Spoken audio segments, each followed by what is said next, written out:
Bharatiya Janata party के नेता चंद्रमणि पांडे सुदामा जी हैं। उनसे हम बात करते हैं चुनाव को लेकर के।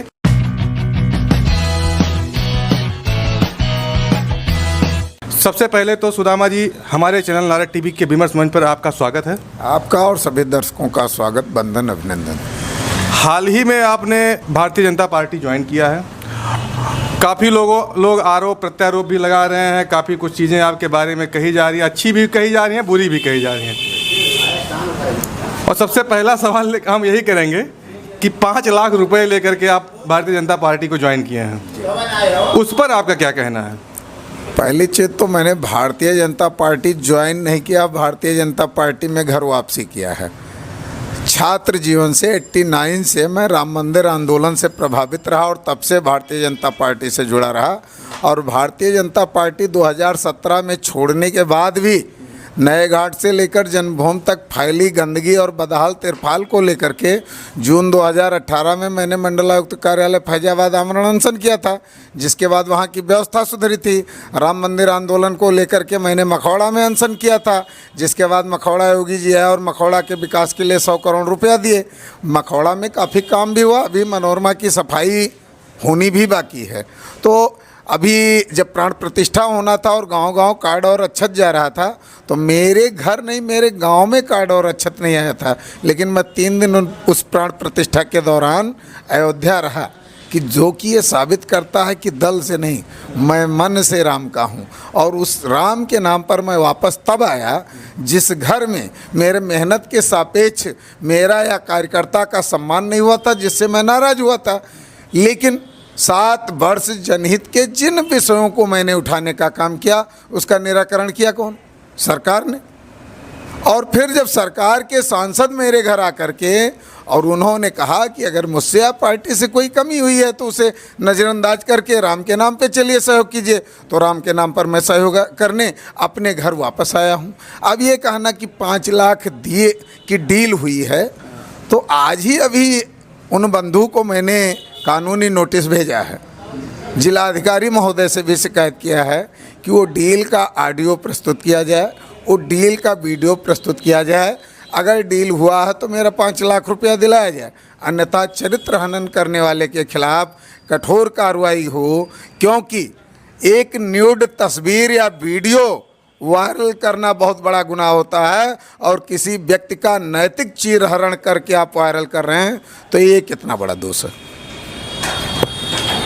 सुदामा जी, दूसरा क्वेश्चन हम आपसे ये करेंगे कि चंद्रमणि पांडे को गरीब की आवाज़, मजदूर की आवाज़, असहाय की आवाज़, बस्ती ज़िले में अगर नाम, सबसे पहला नाम चंद्रमणि पांडे, सुदामा जी के नाम से आप फेमस है, सुदामा जी के नाम से आपको जानते हैं लोग। और जैसे कोई बातें होती हैं, कहीं कोई छोटा सा भी मामला होता है, अगर वो सताया हुआ है, जैसे कह सकते हैं कि खाटू श्याम के रूप में आप प्रस्तुत होते हैं। और अगर आप सत्ता में जाने के बाद क्या वो आवाज़ हमेशा उसी तरीके से बुलंद रहेगी कि आप आवाज़ को दबा दिया जाएगा? पहली बार तो 2019 चुनाव मैंने कहा था कि अगर जनता ने मेरे मेहनत के सापेक्ष सहयोग नहीं किया और मैं सफलता नहीं अर्जित कर सका, तो दोबारा लोकसभा नहीं लड़ूंगा।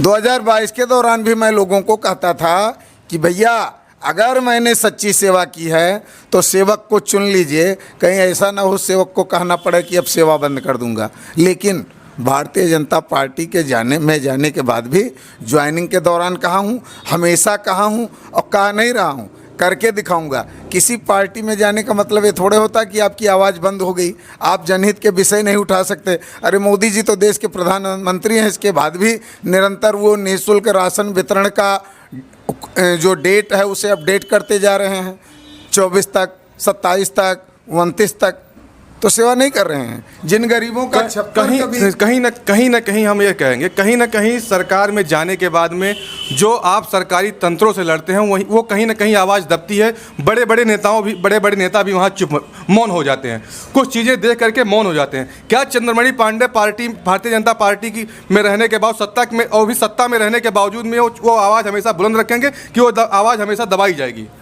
हमें लगता है कि हमें ढंग से लोगों ने शुरू से देखा ही नहीं है। भारतीय जनता पार्टी में रह करके मैंने पीडीएफ से गठबंधन जो कश्मीर में हुआ था उसका विरोध किया था।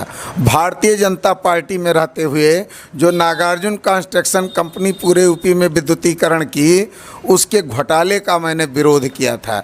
भारतीय जनता पार्टी में रहते हुए जब केंद्र में हमारी सरकार थी और प्रदेश में अखिलेश की सरकार थी, हुदहुद आया था, बस्ती सहित 13 जिले आपदा प्रभावित नहीं घोषित हुए थे, तो मेरे पत्र और मेरे वीडियो पर 13 जिले आपदाग्रस्त घोषित हुए थे, जिसका गृह मंत्रालय का पत्र आज भी मेरे पास है। तो ये कौन कहता है कि सत्ता में जाने पे आप लोग बोलना नहीं चाहते। अभी एक बंधु कल कह रहे थे कि 10 वर्षों में सांसद ने हरैया में कोई कार्यक्रम नहीं लगवाया। हमने कहा ये हरैया के कार्यकर्ताओं, पदाधिकारियों, जनता की कमी रही। भाई कार्यक्रम आप लगाओगे तब सांसद आएगा।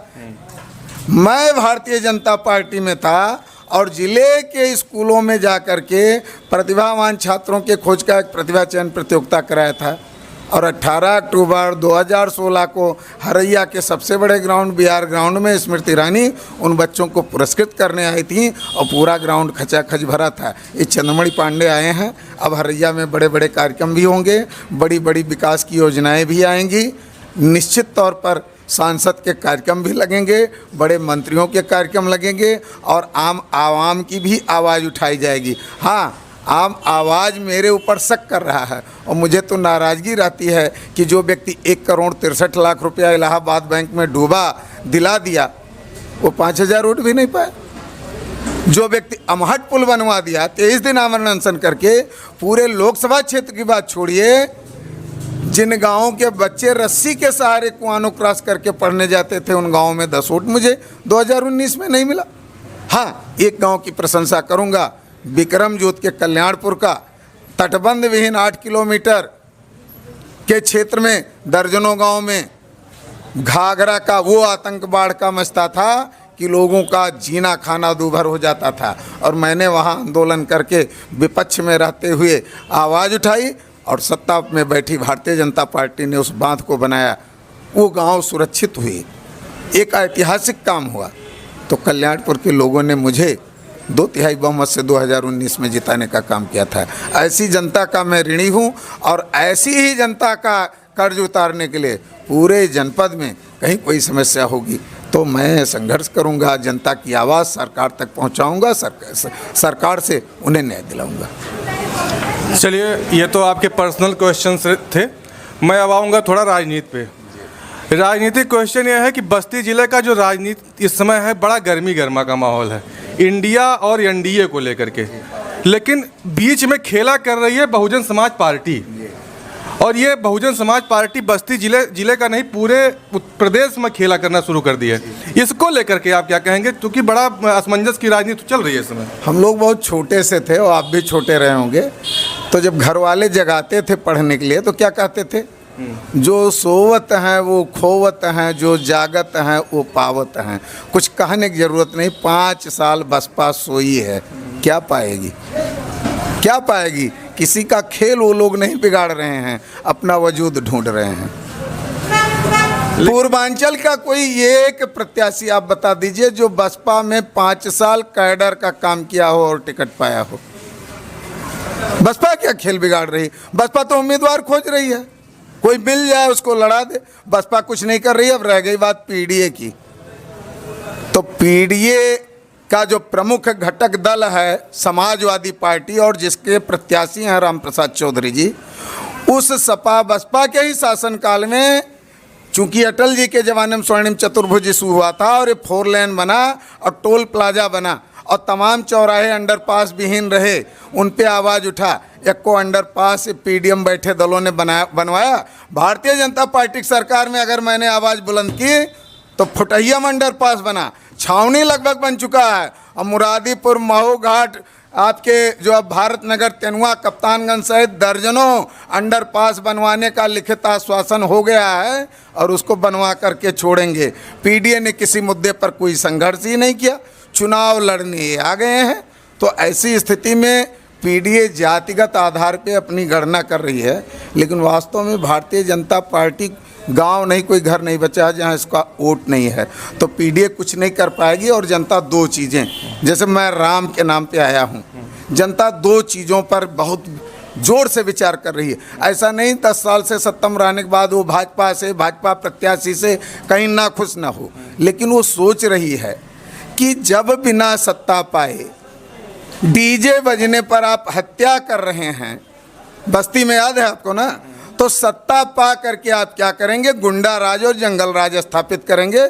जनता उससे बड़ी मेहनत से मुश्किल पाई है, अब उस गुंडा राज जंगल राज के तरफ वो नहीं बढ़ेगी। दूसरा वो क्या विचार कर रही है, गन्ना बैंक पेमेंट, केसीसी, शिक्षा मित्र, पंचायत मित्र जैसे अनेक ऐतिहासिक काम करने वाले कल्याण सिंह के सरकार में बच्चों का रिजल्ट भले कमाया था, लेकिन नकल अध्यादेश जारी होने के बाद सरकारी स्कूलों में भी पढ़ाई बहुत ढंग से होने लगी थी। लेकिन बाबरी विध्वंस के बाद अगर कल्याण सिंह की सरकार नहीं लौटी, जनता सोच रही है अगर आज राम मंदिर बनने के बाद मोदी सरकार नहीं लौटेगी तो हिंदुत्व पे कोई काम करेगा क्या।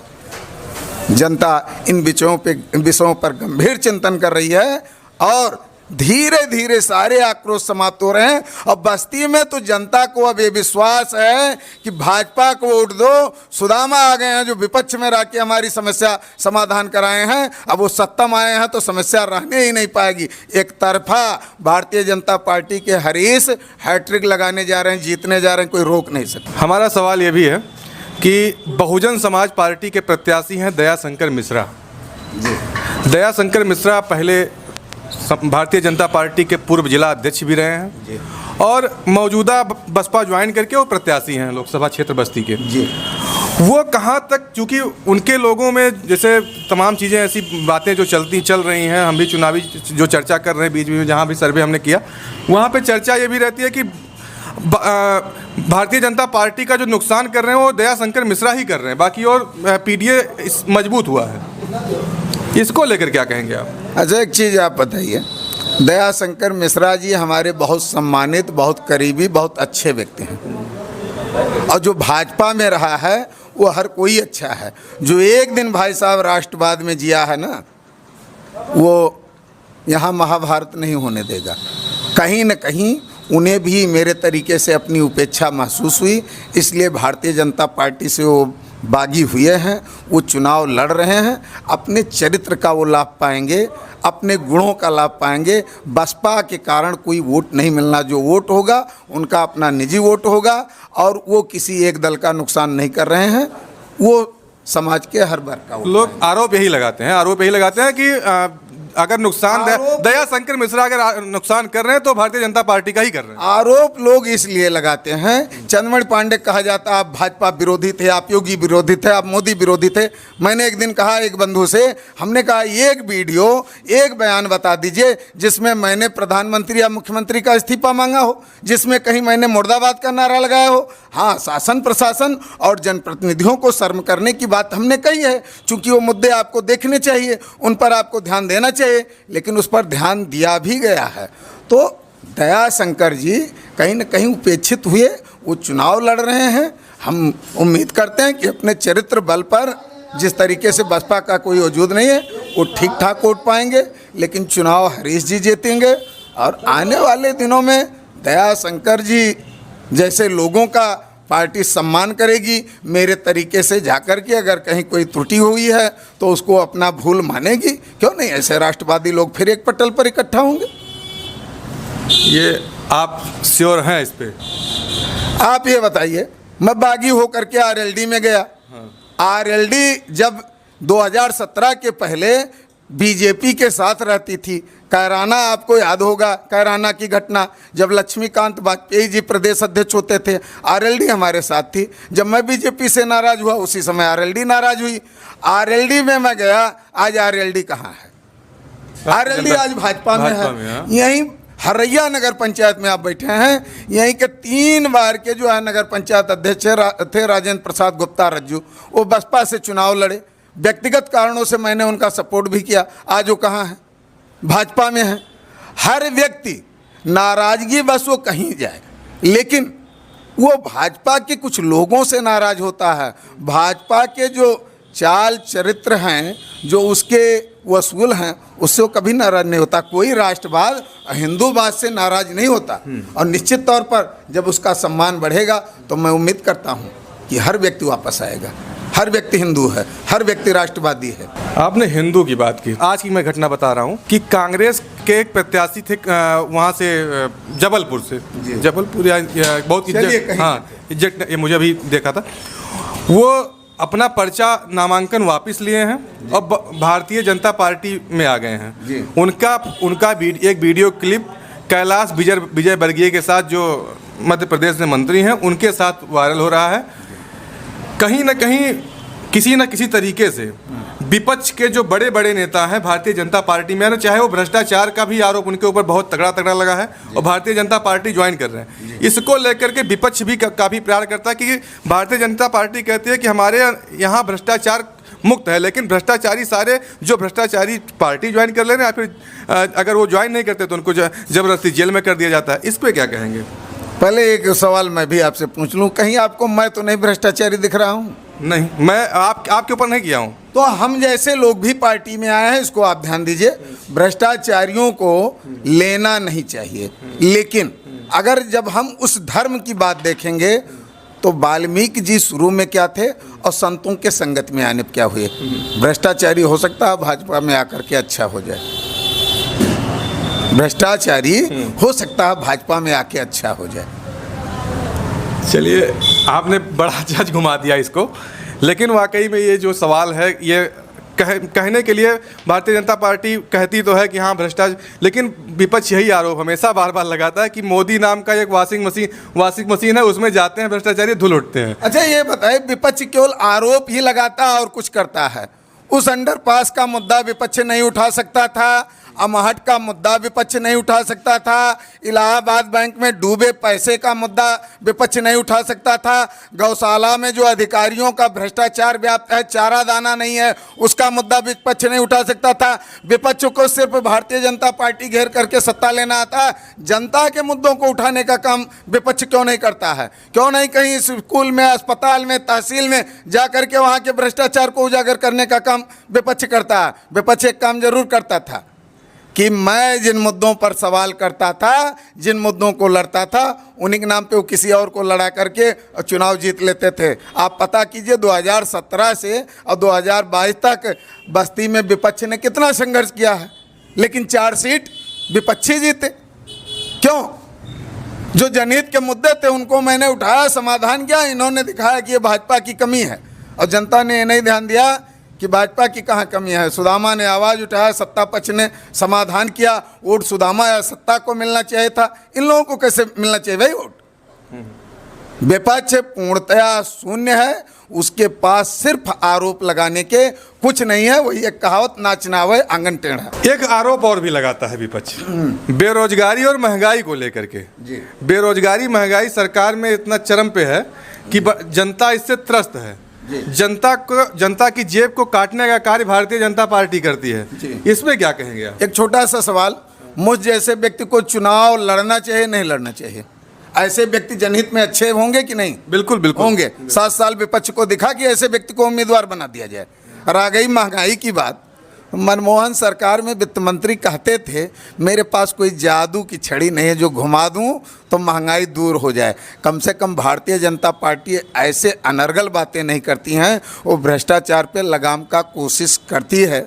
और निश्चित तौर पर जब हम जैसे अच्छे लोग आएंगे तो और अच्छा काम होगा, और अच्छा काम होगा, महंगाई घटेगी, बेरोजगारी कम होगी, ये मान के चलिए।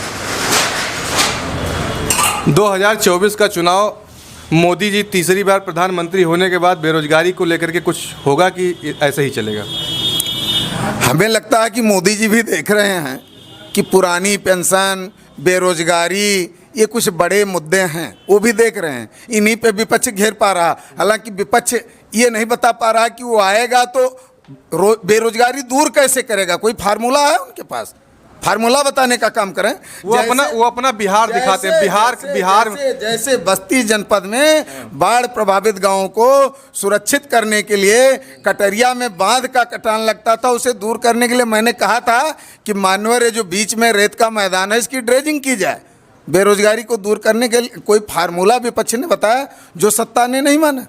कोई इनके पास है महंगाई और बेरोजगारी दूर करने का फार्मूला। ये सिर्फ जनता के उस दुखती नब्ज पर ध्यान दे करके कह रहे हैं मैं आऊँगा तो 200 में सिलेंडर बांट दूंगा, 5 करोड़ रोजगार दे दूंगा। केवल ख्याली पुलाव बना रहे हैं। जब सत्तम थे तो ये सारी चीज़ें क्यों नहीं कर दिए थे? तब आप गैस दाम लेकर के नहीं दे पाए, थाने पे लाइन लगता था और लाठी चलता था। आज आप कह रहे हो कि हम 200 में बांट देंगे। ये कुछ नहीं करेंगे। जनता इनके झांसे मारने वाली नहीं है। जनता देख रही है कि मोदी ने किसी को राशन देने को वादा नहीं किया था, लेकिन राशन दिया। आज तमाम ऐसे बुजुर्ग हैं जिनके बच्चे चाहे धनाभाव में या उपेक्षक चलते, उनके तंबाकू और सुपारी तक की व्यवस्था नहीं करते, लेकिन मोदी जी उनको 6,000 दे रहे हैं, वो खुश हैं। मोदी जी राशन दे रहे हैं, वो खुश हैं। तमाम ऐसे घर हैं भाई साहब, घर थे जो ठीक से छप्पर नहीं छापाते थे। फोटो आप लोगों के पास होगा, जो ये पुलिया में लगने वाला ह्यूमन पाइप होता था उसमें लोग बरसात में रहते थे। ऐसे कितने लोगों का घर मोदी जी ने बनवा दिया है, कितने लोगों का आवास बनवा दिया है। जनता सब समझ रही है। एक तरफा वोट पड़ने जा रहा है, एक तरफा वोट, और निश्चित तौर पर 400 पार होगा, मोदी जी की सरकार बनेगी। 400 पार पे हम अभी इसके बाद आएंगे। हम उससे पहले एक क्वेश्चन हम करेंगे कि आपने राशन की बात की, फ्री राशन की। अखिलेश यादव का शुक्रवार का एक बयान है, वो कहते हैं कि मैं सत्ता में जब आऊँगा तो मैं डाटा और आटा फ्री करूँगा, क्योंकि जो मोदी सरकार का राशन है वो बहुत महा घटिया राशन है। मैं उस पौष्टिक आहार के रूप में आटा दूंगा और युवाओं में डाटा फ्री करूँगा। इस पे आप क्या कहेंगे? मैंने ऑलरेडी ये कहा कि ये लोग जानते हैं कि युवा चाहते क्या हैं, जनता परेशान किससे है। उसी पे ये लोग केवल बोलते हैं जब आपकी सरकार थी तो आपने फ्री क्यों नहीं कर दिया, तब आपने पुरानी पेंशन क्यों नहीं दी। आज केवल अपने मुद्दे में लाते हो कि हम ऐसा करेंगे। ये कहते हैं और मोदी जी करते हैं, तो जनता देख रही है कि केवल कहने पर नहीं जाना है, जो कर रहा है उसके तरफ जाना। और एक उदाहरण, और आपने डाटा की बात कही ना, तो इनके गठबंधन में केजरीवाल जी हैं, वो भी डाटा फ्री कर रहे थे। फ्री हुआ क्या? ऐसे ये भी फ्री करेंगे, ऐसे फ्री करेंगे। अच्छा, फ्री वाला जो ये नारा चलता है, क्या फ्री देना सब कुछ सही है? कहाँ नहीं, फ्री देना सही नहीं है। मैं ये कह रहा हूँ, लोग गरीबों की बात करते हैं और मोदी जी ने गरीबों की चिंता की। अब ये लोगों की नैतिकता का विषय है कि अगर आपके पास अनाज की कमी नहीं है तो आपको फ्री में लाइन लगा 5 किलो राशन नहीं लेना चाहिए। अब सरकार आपकी नैतिकता जगाएगी क्या? आप राष्ट्रवाद धर्मवाद के अगर पोषक हो, आप चाहते हो महंगाई ना बढ़े, क्योंकि ये 5 किलो जो राशन आप लेते हो उस पर सरकार पे वित्तीय भार बढ़ता है। तो ये जनता का काम है कि अगर आपके पास ईश्वर ने दिया है सब कुछ, तो आप नाहक भिखारी बन करके वहाँ ना खड़े हों। लेकिन वो तो गरीबों को जान करके कि कोई अनाज के बिना, भोजन के बिना मरने न पाए, इसलिए वो दे रहे हैं। राहुल गांधी कांग्रेस के नेता हैं और कांग्रेस का घोषणा पत्र 2024 में एक सबसे जो इस समय एक मुद्दा बना रह गया कि कांग्रेस ने कहा, कई घोषणा पत्र में एक आया, उसमें कहते हैं कि हमारी सरकार, इंडिया गठबंधन की जब सरकार बनेगी तो मैं विरासत टैक्स लाऊंगा। वो क्या लाएंगे मैं नहीं जानता हूँ, लेकिन मैं राम भक्त हूँ। एक चीज़ ज़रूर कहूँगा कि मोदी जी के अलावा, भारतीय जनता पार्टी के अलावा, राम मंदिर के लिए चाहे जैसे काम हुआ तो कांग्रेस सरकार में हुआ था। हर की पैड़ी बना, नया घाट बना, राम मंदिर का शिलान्यास हुआ, ताला खुला, अंदर मूर्ति रखी गई, राम चबूतरा बना। राहुल गांधी अकेले संघर्ष करें तो इनके बारे में कुछ विचार उचार जनता करे राम के नाम पे। हम जैसे रामवादी इनके बारे में भी शायद सोचते, लेकिन ये तो चले जाते हैं गोली चलाने वालों के साथ, रामचरितमानस पर गोली चलाने वालों के साथ। तो ऐसे लोगों को जनता वोट नहीं करेगी। राजनीतिज्ञ कहेंगे कि हम भगवान को नहीं मानते, जनता भगवान को मानती है। जनता भगवान को मानती है, जनता वेद पुराण को मानती है, सब कुछ मानती है। आप बताइए कि आज भी गांव में किसी बिरादरी के यहाँ शादी विवाह होता है, कुएं का विवाह होता है कि नहीं, कुएं की पूजा होती है कि नहीं, काली जी की पूजा होती है कि नहीं, डी बाबा का पूजा होती है कि नहीं। ये राजनीतिक दल ना धर्म पे भी प्रहार करके लोगों को जात में बांट करके और सत्ता सिर्फ खोजते हैं, ये विश्व बमन का काम करते हैं। ऐसे लोगों को दरकिनार कर देना है, फेल कर देना है। आना है तो आप सामाजिक मुद्दों पर आइए और उस पर लड़िए। लेकिन देखिए, आपने कहा कि ये विष घोलते हैं समाज में, हिंदू मुस्लिम करते हैं सारी चीज़ें, लेकिन विपक्ष ये भी आरोप हमेशा लगाता है, भारतीय जनता पार्टी पे ही लगाता है कि सबसे ज़्यादा हिंदू मुस्लिम केवल करने वाली भारतीय जनता पार्टी, और हम लोग तो सबका बात करते हैं। अच्छा ये बताइए, भारतीय जनता पार्टी हिंदू मुस्लिम करती है कि उसने बहुत सारे काम करके दिखाए? अभी दूसरे चरण का चुनाव हुआ था, उससे पहले प्रधानमंत्री का भी बयान था कि मुस्लिमों के लिए जो भी कार्य कर रही है कांग्रेस पार्टी कर रही है। भाई साहब, हिंदू मुस्लिम होने का भाई हुआ है। साहब, मैंने कहा लोगों के अंदर नैतिकता हो और उनके पास अगर अनाज हो तो उन्हें लाइन में नहीं लगना चाहिए। वही मुस्लिम भी अपनी नैतिकता तय करेंगे। क्या मोदी जी का आवास उन्हें नहीं मिला क्या? मोदी जी का राशन उन्हें नहीं मिला क्या? मोदी जी का वैक्सीन उन्हें नहीं मिला क्या? मोदी जी का सम्मान निधि उन्हें नहीं मिला क्या? वो भी वोट करेंगे। और हिंदू तो राम मंदिर के नाम पे वोट करेंगे ही, क्योंकि अभी राम आए हैं, आगे श्याम आएंगे, बाबा भोलेनाथ आएंगे, सब आएंगे, देश सजेगा, विश्व यहाँ पर दर्शन करेगा, भारत में आके साष्टांग करेगा, भारत विश्व गुरु बनेगा। चलिए, एक क्वेश्चन हम और करेंगे और अंतिम क्वेश्चन करेंगे। आपने कहा 400 पार भारतीय जनता पार्टी आ रही है, उसको लेकर के 400 पार, चूंकि विपक्ष बार बार यही कहता है कि हम 400 पार आने नहीं देंगे किसी भी कीमत पर। हो सकता है इस बार विपक्ष ने ईवीएम हैक कर लिया हो। भाजपा पर आरोप लगाने वाला विपक्ष जो कहता है ईवीएम हैक है, वो किस दावे के साथ कह रहा है कि हम 400 पार होने से रोक देंगे? क्योंकि भारतीय जनता, देखिए एनडीए जो लड़ रहा है केवल मोदी के नाम पे चुनाव लड़ रहा है, और इंडिया गठबंधन में 28 पार्टियां हैं, सब अपने आप में बड़े बड़े नेता हैं वो। अच्छा, यानी भारतीय जनता पार्टी में अनुप्रिया पटेल नेता नहीं है? मैं यूपी की बात कर रहा हूँ। अनुप्रिया पटेल को आप नेता नहीं मानते हैं? अब उनका कोई नाम सामने नहीं करते लोग ना। किसका नाम नहीं करते? अनुप्रिया पटेल जी का। कौन कहता है अनुप्रिया पटेल? अब यही होता कि अब की बार मोदी सरकार, अब की बार मोदी सरकार। जहाँ जहाँ भारतीय जनता पार्टी का कार्यक्रम होता है, अपना दल के लोग कंधे से कंधा मिला के खड़े रहते हैं। कौन कहता है अनुप्रिया पटेल जी का नाम नहीं होता है? ये कहिए कि विपक्ष ये दिखाना चाहता है कि अनुप्रिया पटेल जी का सम्मान नहीं होता क्योंकि उनको जात के आधार पर वोट लेना है। भारतीय जनता पार्टी में सबका नाम होता है, सबका सम्मान होता है और सबके लिए काम होता है। सब वोट करेंगे। जनता ही विपक्ष को लोड नहीं ले रही है।